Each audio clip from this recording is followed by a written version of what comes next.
اب ہم حدیث نمبر 8 کا ترجمہ اور تشریح دیکھیں گے۔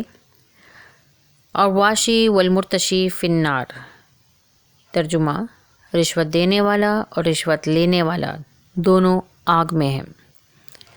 اس حدیث میں دو لوگوں کے بارے میں بات کی جا رہی ہے، ایک رشوت دینے والا اور ایک رشوت لینے والا، اور ان کو کیا وعید سنائی گئی ہے؟ ان کو یہ وعید سنائی گئی ہے کہ دونوں آگ میں ہیں، جس کا مطلب یہ ہے کہ دونوں جہنمی ہیں۔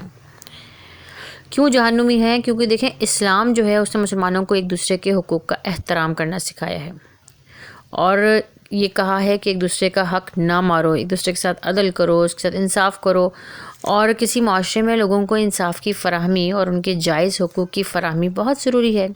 کوئی معاشرہ اس وقت تک پرسکون اور خوش نہیں ہو سکتا جب تک اس کے تمام افراد کو ان کے تمام جائز حقوق جو ہے آزادانہ طریقے سے حاصل نہ ہوں۔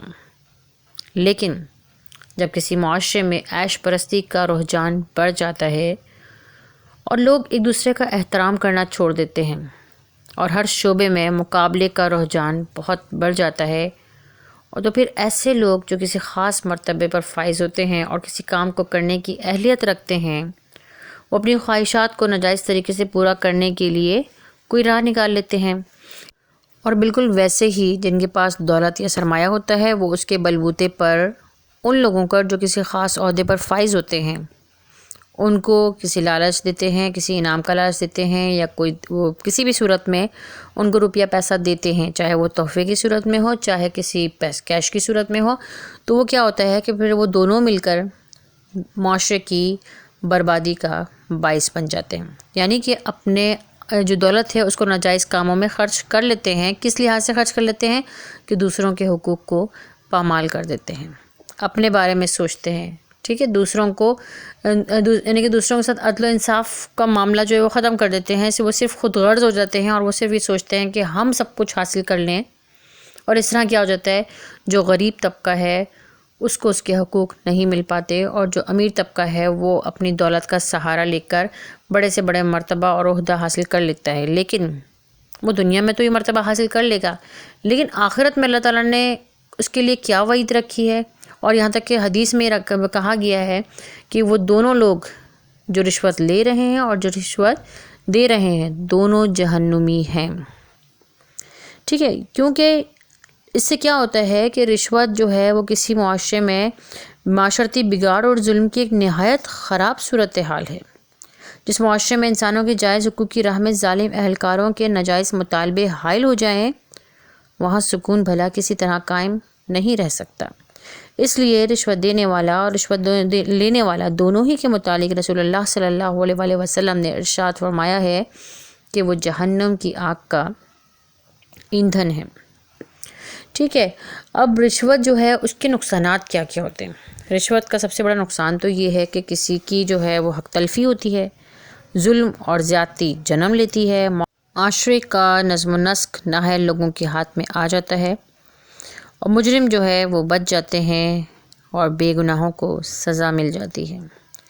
ظلم کا ایک نہ ختم ہونے والا سلسلہ جو ہے وہ شروع ہو جاتا ہے، اور آہستہ آہستہ معاشرہ اپنا وجود کھو بیٹھتا ہے۔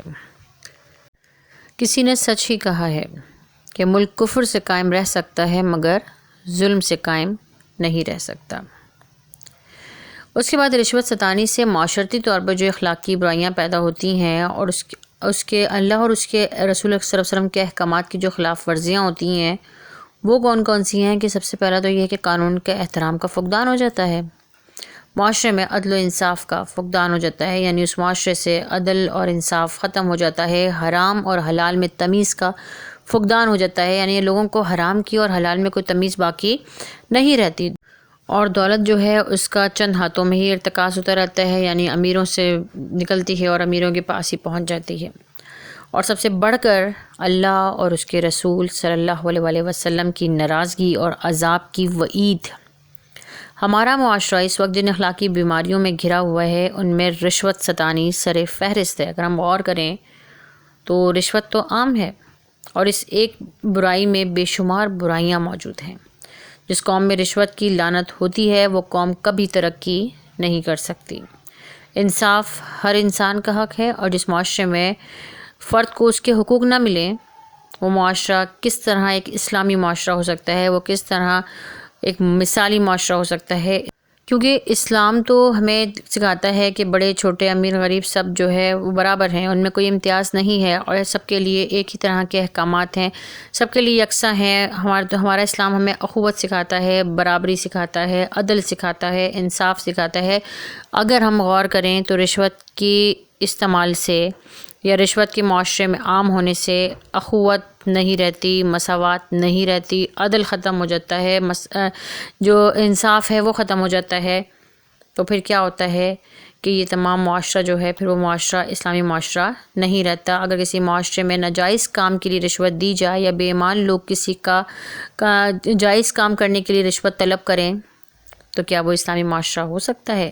نہیں۔ کسی قوم کی یہ حالت جو ہے اس کے معاشرتی بگاڑ اور ظلم کی وجہ بن جاتی ہے۔ جس معاشرے میں انسانوں کی جائز حقوق کی راہ میں ظالم اہلکاروں کے ناجائز مطالبات حائل ہو جائیں، وہ معاشرہ کبھی بھی ترقی نہیں کر سکتا، وہاں کا سکون ختم ہو جاتا ہے۔ اللہ تعالی ہم سب کو اپنی امان میں رکھے اور اس طرح ناجائز کاموں سے، رشوت لینے اور رشوت دینے سے ہم سب کو محفوظ رکھے۔ آمین۔ جزاک اللہ خیر۔